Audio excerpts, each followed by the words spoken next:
여러분들 지난 여름에 바닷가 못 가셨죠? 네, 바닷가 해수욕장 못 가보신 분들이 참 많으실 것 같은데요. 저희는 참 감사하게 작년 여름에 우리 교역자 수련회로 바닷가를 다녀왔습니다.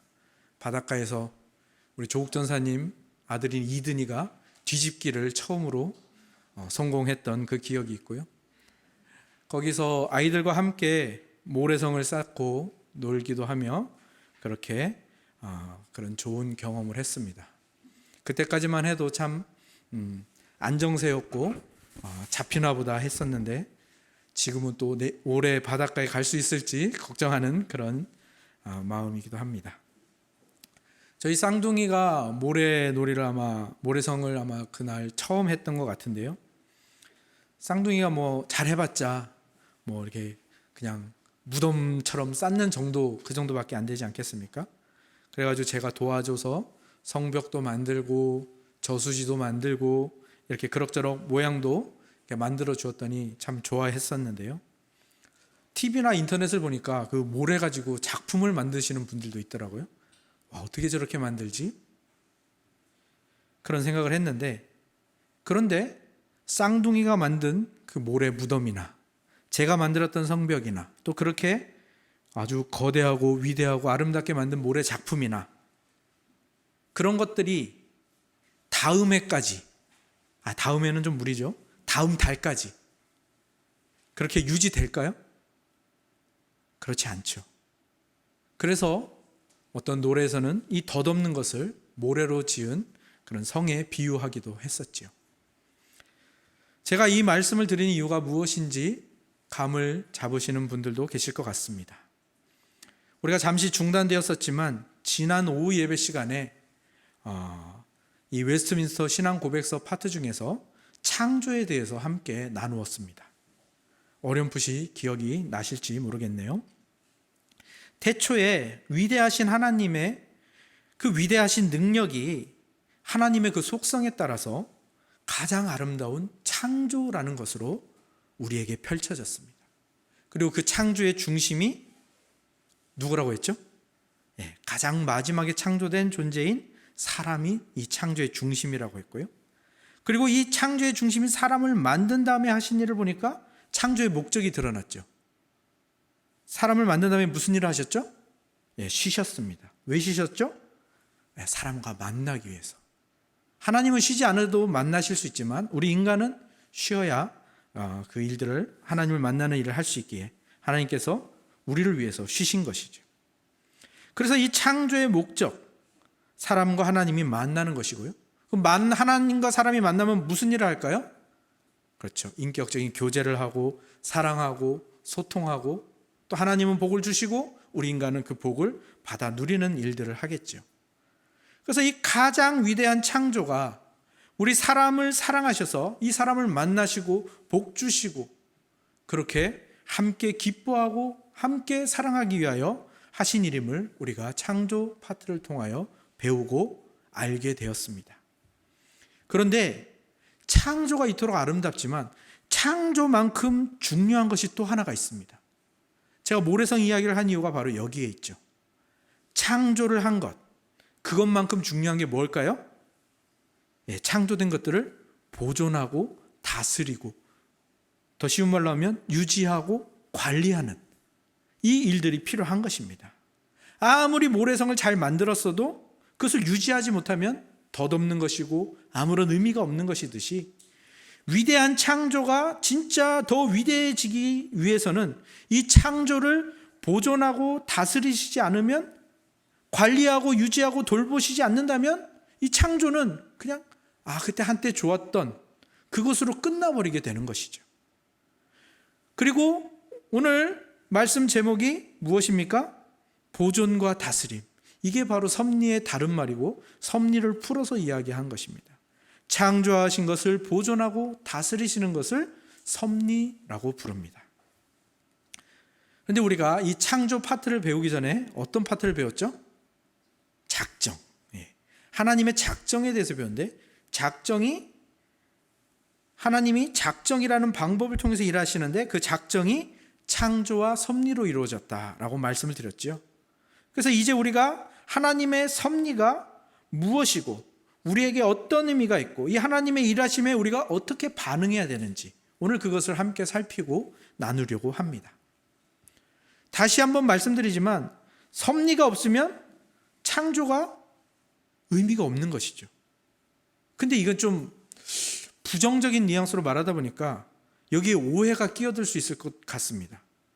하나님의 위대하심을 좀 가리는 것 같습니다. 그래서 좀 더 이 말을 정화시켜서 좀 더 올바른 말로 바꾸자면 하나님의 창조가 그 창조 그 자체로도 위대하고 놀라운 것이지만 더 위대한 이유는 뭘까요?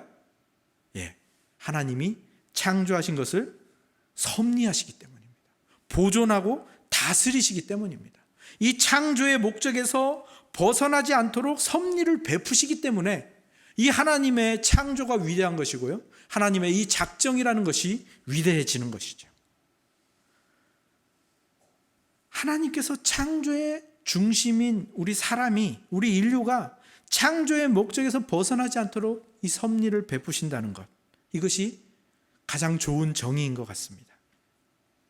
그리고 우리가 하나님께 끊임없이 감사해야 하는 이유, 늘 예배해야 하는 이유, 우리 인간의 목적인 하나님께 영광을 돌리며 그분을 즐거워해야 되는 이유가 또한 여기에 있습니다. 한번 이렇게 생각해 보십시오. 하나님이 창조만 하시고 그냥 이 지구와 인류를 그냥 내버려 두셨다라고 한번 생각해 보십시오. 관리하거나 유지하거나 보존하거나 다스리지 않고 그냥 두셨다. 그럼 어떤 일이 벌어졌을까요? 제가 잠깐 생각을 해봤는데요. 저는 이런 결론에 도달했습니다. 하나님이 섭리하고 이렇게 관여하지 않으셨다면 인류는 그간에 지금까지 존재하지도 않았을 것이고 수백 번 멸망했을 것이고 지구가 벌써 몇 번은 두동강이 났을 것이다. 이것이 저의 결론입니다. 그렇기 때문에 하나님의 도우심이 필요하고 하나님의 간섭이 필요하고 하나님의 보호, 보존, 경영, 다스림, 관리 이것이 우리에게 꼭 필요한 것임을 알 수 있게 되는 것이죠. 그리고 그 모든 개념을 다 담은 것이 바로 오늘 우리가 함께 나누려는 하나님의 섭리라는 것이죠. 창조하신 모든 것을 보존하고 다스리시는 것.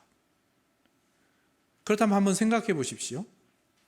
하나님이 에덴 동산을 창조하고 마지막 창조의 중심인 사람을 창조하셨어요. 그리고 창조의 목적을 주셨어요. 그럼 이 창조의 목적을 이루기 위해서 인류에게 최초로 하신 섭리, 특별하게 하신 섭리가 무엇일까요? 그것은 바로 선악과 언약입니다. 우리는 많은 경우에 이 선악과 언약을 굉장히 부정적으로만 생각을 하죠. 선악과에 대해서. 그것 때문에 죄가 들어왔어. 그리고 더 부정적으로 생각하는 이유는 뭘까요? 먹으면 죽으리라. 먹으면 반드시 죽으리라. 옛날 성경에는 정령 죽으리라. 이런 부정적인 뉘앙스로 우리에게 주어진 명령이기 때문이 그런데요. 근데 반대로 이것을 긍정적인 말로 바꿔서 한번 생각해 보십시오. 그럼 어떻게 되죠? 선악과를 먹지 않으면, 하나님께서 선악과를 먹지 말라라고 하신 그 명령에 순종하면 어떻게 되는 거죠? 영원히 사는 겁니다. 창조의 목적에서 벗어나지 않고 살아가도록, 그것도 영원히 살아가도록 마련하신 첫 번째 섭리, 특별한 섭리가 바로 선악과 언약이라는 것을 꼭 기억하시기 바랍니다. 오늘 본문 11절을 한번 같이 읽어볼까요? 11절입니다. 시작.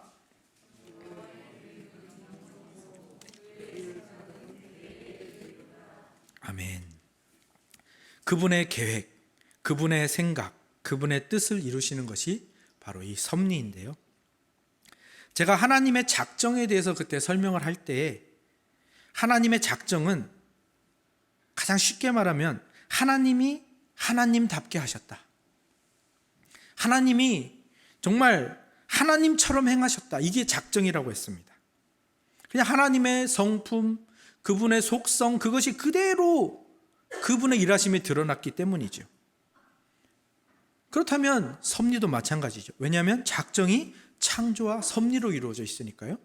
그래서 이 섭리 또한 하나님이 하나님답게 일하시는 것이죠. 하나님이 하나님답게 일하시는 것은 우리에게 어떻게 펼쳐질까요? 우리가 기도할 때 이 구절을 참 많이 인용을 하죠. 머리카락 한 올까지 세신 바 되시고 눈동자같이 지키신다. 그죠? 이게 바로 하나님의 섭리의 모습들입니다. 하나님이 우리를 얼마나 사랑하시는지가 정말 아름다운 이 어구들로 이렇게 표현이 되는 것이죠. 또 다른 성경에서는 하나님의 허락 없이는 참새 한 마리도 팔리거나 죽을 수 없다. 또 하나님의 명령 없이는 비 한 방울도 떨어질 수 없다. 이런 구절들 들어보셨죠? 예수님은 어떻게 표현하셨나요? 공중의 새를 먹이시고 들의 풀을 입히시는 그 하나님이 어찌 너희를 먹이고 입히고 돌보지 않으시겠느냐?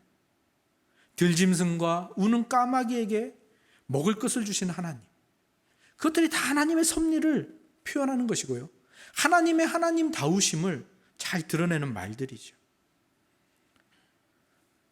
종합해서 보자면 오늘 우리가 이 생명을 가지고 살아가는 것, 호흡이 가능하고 인생과 삶을 살아가고 한 걸음 한 걸음 내딛고 먹고 마시고 자라가고 하는 이 모든 것들은 다 무엇 때문에 가능한 겁니까?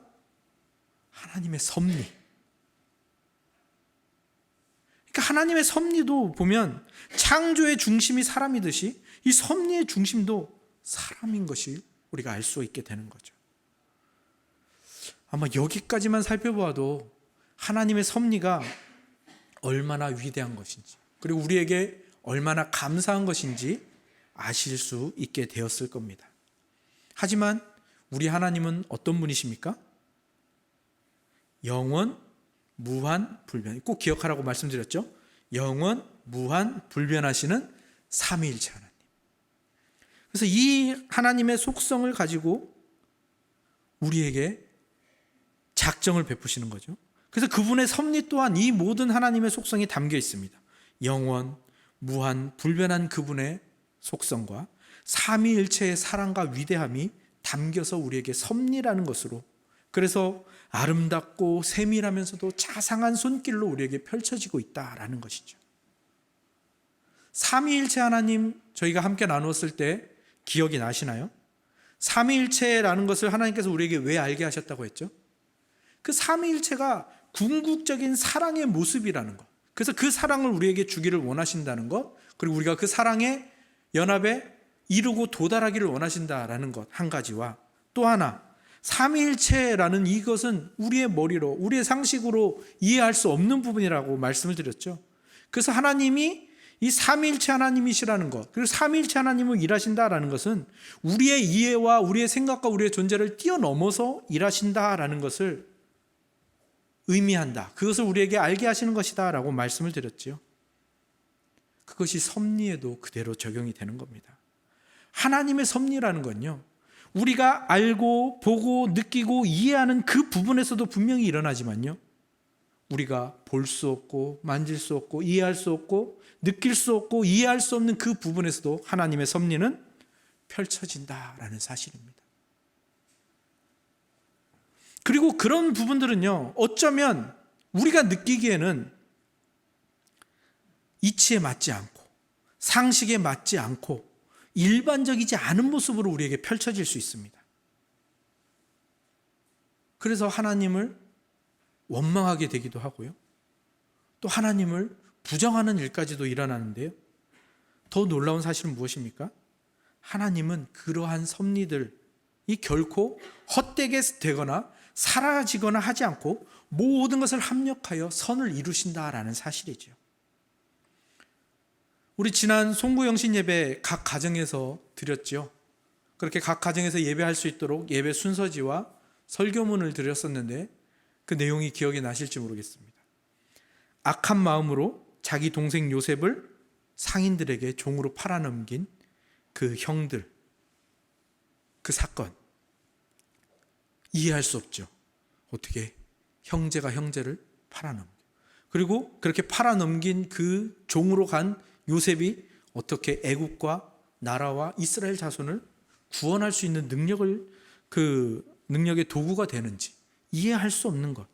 그러나 그 이해할 수 없는 그 사건을 하나님께서 선하게 사용하셔서 많은 백성을 기근해서 구하시고 이스라엘 자손들을 보호하셨던 그 사건, 우리는 기억을 하지요.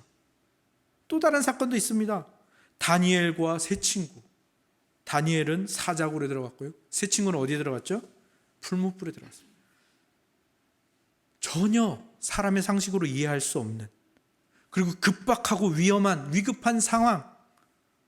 근데 하나님은 그것을 그들에게 펼치시고 거기에서 건지심으로 말미암아 그 모든 상황을 역전시키시고 하나님의 영광을 드러내는 그런 일들. 이런 비슷한 사건들을 우리는 성경에서 수도 없이 볼 수가 있지요. 그리고 우리 삶에서도 그러한 일들이 일어나고 있음을 우리는 고백하고 있지요. 정말로 하나님께서는 죽이기도 하시고 살리기도 하시고 수월에 내리기도 하시고 그것에서 올리기도 하시는 그러한 하나님이시라는 것. 우리가 이해할 수 없는 방법, 방식, 상황으로 섭리하기도 하시지만 그 모든 것을 그분의 영원, 무한, 불변하는 능력과 그 사랑으로 반드시 아름답고 선하게 결론 지으신다라는 것. 그래서 어쩌면 우리는 이 하나님의 섭리, 이 하나님의 일하심 앞에 첫 번째로 잠잠할 필요가 있습니다. 우리가 오전 예배를 찬양 뒤에 오전 예배 순서를 무엇으로 시작하죠? 묵도로 시작합니다. 묵도로 시작한다라는 것은 그런 의미가 있습니다. 하나님 앞에 잠잠한다는 겁니다. 내 모든 생각과 내 모든 아집과 내 모든 상식마저도 다 내려놓고 잠잠하게 침묵함으로 하나님의 임재를 기다리며 하나님께 순종하는 자세로 나아가 예배를 드리는 것이죠. 그래서 우리의 인생의 목적인 하나님께 영광을 돌리는 것, 다른 말로 하면 하나님께 감사하는 것, 또 다른 태도로는 하나님께 예배하는 것, 이 모든 것은 어쩌면 나의 모든 것을 멈추고 잠잠하는 것으로 시작해야 한다는 것이죠. 우리의 생각, 우리의 상식, 우리의 이해, 우리의 존재, 그것을 뛰어넘으시는 분이심을 인정하는 것. 그리고 그 섭리의 하나님이 얼마나 감사한지를 깊이 묵상하는 우리 모두가 되었으면 좋겠습니다. 그리고 이 하나님의 섭리를 파고들면 파고들수록 그분과 그분의 섭리 앞에 더욱더 잠잠해질 수밖에 없다는 것을 느끼게 되는데요. 제가 어디에서 그렇게 됐냐면 이 섭리 파트를 쭉 읽고 공부하다 보니까 이 하나님의 섭리가 얼마나 크고 무궁무진한지, 아까 그 요셉의 형들의 잘못, 거기도 하나님의 섭리가 미치고 있지 않습니까? 그러니까 하나님의 이 섭리는 얼마나 크고 무궁무진한지 죄인과 죄악에도 하나님의 섭리가 미친다라는 것입니다. 여기에도 또 오해의 소지가 있을 수 있어서 조금 말씀을 덧붙이자면, 하나님께서 뭐 죄를 인정하신다거나 죄를 유발하신다라는 것을 말하는 것은 아닙니다. 이것은 뒤에서도 우리가 함께 나눌 자유의지라는 부분과 맞닿아 있는데, 하나님께서 이 사람에게 자유의지를 주신 것, 왜 주셨죠? 우리 인류가 자유의지를 가지고 그 자유를 가지고 하나님을 선택하고 복을 선택하라고, 이 하나님께서 그 위대한 사랑을 통해서 우리에게 주신, 그러니까 하나님의 사랑의 가장 위대한 부분이 자유의지이고, 그리고 놀랍게도 하나님의 사랑의 가장 위대한 부분에서 죄로 연결되는 것이 인간의 연약함이기도 한데요. 죄에 물든 인간들이 이 자유의지, 가장 귀한 선물을 가지고 죄를 선택하고 하나님을 선택한다는 것, 거기서 우리 인간의 연약함과 겸손해야 될 이유를 찾게 되는 것도 사실입니다. 하나님께서 죄를 만드신 것도 아니고 죄로 인도하신 것도 아니지만 사람이 스스로 자유의지를 가지고 비참한 상태로 걸어 들어간 것이죠. 그런데 하나님께서는 그것을 내버려 두지 않으시는 거예요. 왜? 하나님은 섭리하시는 분이니까. 창조의 목적을 이루시기 위해서 보존하고 다스리시고 간섭하시는 분이니까. 그래서 하나님께서는 그 비참한 상태로 스스로 걸어간 인간에게 직접 찾아가시는 겁니다. 찾아가셔서 긍휼과 은혜를 베푸시는 겁니다. 이게 하나님의 섭리의 아주 신비한 부분이죠. 우리가 스스로 죄와 타락과 비참함에 빠졌지만 하나님께서는 그것마저도 긍휼과 은혜와 사랑을 베푸시는 통로로 사용하신다라는 것입니다. 근데 놀라운 것은 그러면서도 죄를 인정하지 않으시고 그러면서도 죄의 영향을 받지 않으신다는 것. 이게 하나님의 위대하심이고 전능하심이죠. 거룩하심이고. 하나님께서는 이 죄에 대한 시험을 받지 않으실 뿐만 아니라 또한 우리 사람에게 죄를 짓도록 시험하지도 않으세요. 죄란 순전하고 정직하게 지음을 받은 사람이 자기 꾀와 자기 욕심에 빠져서 저지르는 것일 뿐이죠. 죄가 하나님께로부터 나온 게 아니라 세상과 인간과 마귀가 하나님을 거역하고 떠나는 데서 발생한 것일 뿐이죠. 그래서 첫사람 아담이 하나님의 놀라운 그 특별한 섭리인 선악과 언약을 어기고 타락하여 거기에 원죄 그리고 자범죄, 그러니까 그 원래 타락한 첫 번째 죄에 계속해서 죄가 붙어 나오게 되는 거죠. 죄가 죄를 낳고 죄가 또 다른 죄를 만들어내고, 그런데 놀랍게도 거기에도 하나님의 섭리가 작용한다라는 것이죠. 죄의 결과는 원래는 사망뿐인데 하나님의 이 섭리의 은혜로 사람이 이 죄를 사함 받는다면 다시 창조의 목적인 하나님과 사람이 만나서 영생의 구원을 누리는 이 선물이 주어지게 된다라는 것. 이것이 하나님의 섭리에 가득 담겨 있는 하나님의 사랑인 것이죠. 하나님이 무조건 죄를 허용하시거나 무조건 죄를 통하여 일하신다는 것은 아니지만 하나님의 위대하신 사랑이 그리고 그 섭리의 능력이 이 모든 것을 합력하여 선을 이루신다라는 것. 이게 우리 아버지 하나님의 위대하심입니다. 하나님의 이 위대한 사랑으로 우리는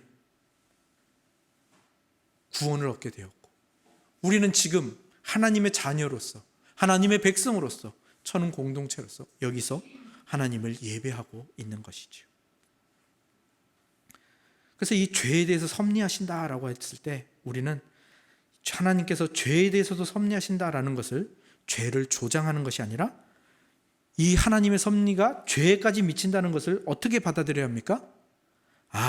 우리가 이 하나님의 섭리를 믿으니까 이 하나님의 섭리를 통하여 죄를 이겨야겠구나.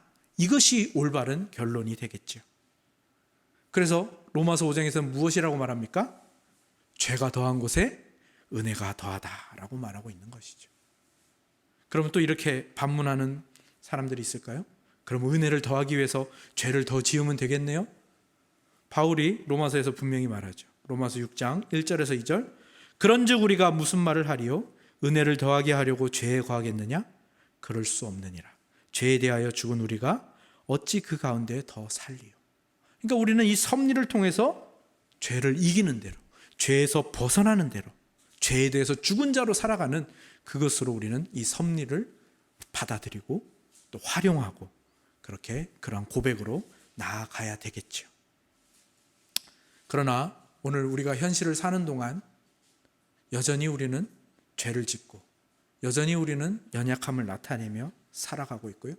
죄의 유혹에 넘어가고 실수하고 넘어집니다. 그럼 우리는 또 다시 한번 이 영원한 죽음의 길로 걸어가고 있는 것일까요? 아닙니다. 여기에도 놀라운 하나님의 섭리가 있습니다. 하나님의 섭리는 끝이 없지요. 하나님께서는 때때로 자기 자녀들을 여러 모양의 유혹들과 그들 자신의 마음의 죄악에 얼마 동안 맡겨두실 때가 있습니다. 그러면 죄를 조장하시는 건가요? 아닙니다. 먼저는 그 상황을 통해서 우리가 저지른 죄들에 대해서 징계하시는 경우가 있고요.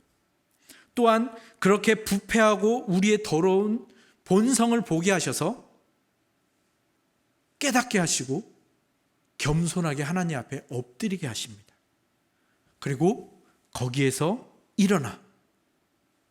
깨닫고 일어나 그 동일한 죄를 다시 반복해서 짓지 않도록 결심하게 하시고 깨어 있도록 하십니다. 뿐만 아니라 그 동일한 죄뿐만 아니라 그 죄와 비슷한 죄와 잘못들, 이런 실수들과 맞서게 하시고 대항하게 하시고 거기에 반대되는 일들, 선한 일들, 아름다운 일들, 그것들을 추구하도록 만드시는 것이죠. 이것이 하나님께서 당신의 자녀들을 다루시는 섭리의 모습이고요. 다른 말로는 징계, 훈육, 자녀 만들기라는 말로 성경에 표현되고 있지요. 이것을 가장 잘 보여주는 성경의 예가 바로 출애굽한 백성들의 모습이겠죠. 출애굽한 백성들, 구원을 받았습니다. 근데 그들이 어떤 모습을 계속 보입니까? 목이 뻣뻣한 모습들을 계속 보이죠. 물 없다고 원망하고, 먹을 거 없다고 원망하고, 고기 뭐 없다고 원망하고, 어디까지 나갔습니까? 금송아지를 만들어서 이게 너희를 구원한 너희의 신이다. 우리를 위하여 금송아지를 만들어 주십시오. 목이 뻣뻣한 백성. 오전 예배 출애굽기 강해가 얼마 전에 끝났죠.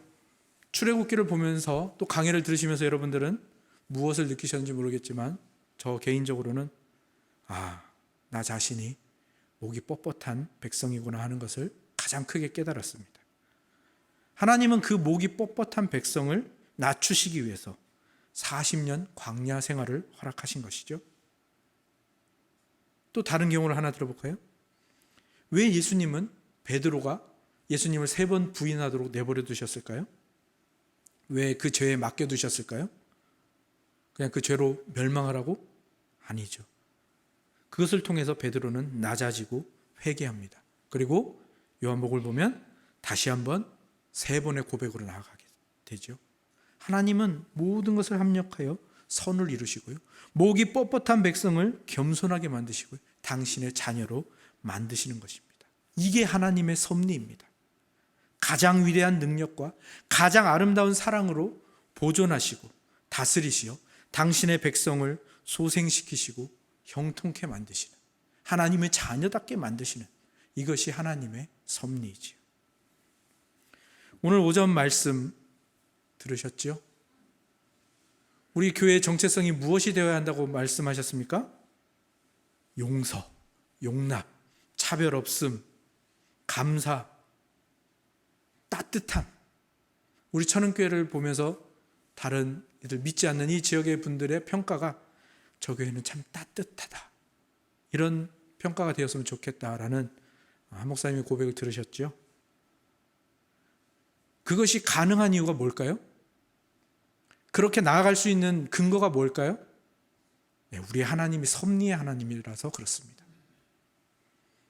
섭리라는 이 놀라운 하나님의 능력, 하나님의 일하심. 오늘 우리는 이 섭리라는 가구를 우리 인생의 집에 배치했습니다. 그럼 이제 이 섭리라는 가구에 우리는 무엇을 수납해야 되죠? 오전 예배 때 나누셨던 것처럼 용서라는 것, 그 섭리라는 가구에 수납하십시오. 용납, 차별하지 않는 것, 감사, 평강, 따뜻함, 이런 것들을 여러분의 그 섭리라는 가구에 수납하시기 바랍니다. 그래서 이 섭리 앞에 맨 처음 우리가 해야 될 반응이 뭐라고 했습니까? 잠잠함. 그리고 거기에 더해서 뭘 해 나가는 겁니까? 겸손해짐, 믿고 기다림. 그러면서도 모든 것을 합력하여 선을 이루시니까 감사. 그리고 우리에게 일어나는 죄와 잘못된 모습까지도 섭리하시고 그것을 통해서 자녀 만들기를 하시니까 그것을 통해서 또 용납. 다른 사람이 나에게 잘못하는 것, 다른 사람이 나에게 이상하게 대하는 것 다 용납하고 용서하는 대로 나아갈 수 있는 근거가 되겠죠. 그리고 그 하나님의 손길이 반드시 우리를 소생시키시고 형통케 하시고 성숙하고 성장케 하신다라는 그 확신의 고백들로 나아갈 수가 있겠죠. 그래서 오늘 이 섭리의 하나님 의지하고 믿으시며 오늘 하루를 가장 아름다운 그리고 따뜻한 사람의 모습으로 살아가시는 저와 여러분들이 다 되시기를 주님의 이름으로 축복합니다. 아멘.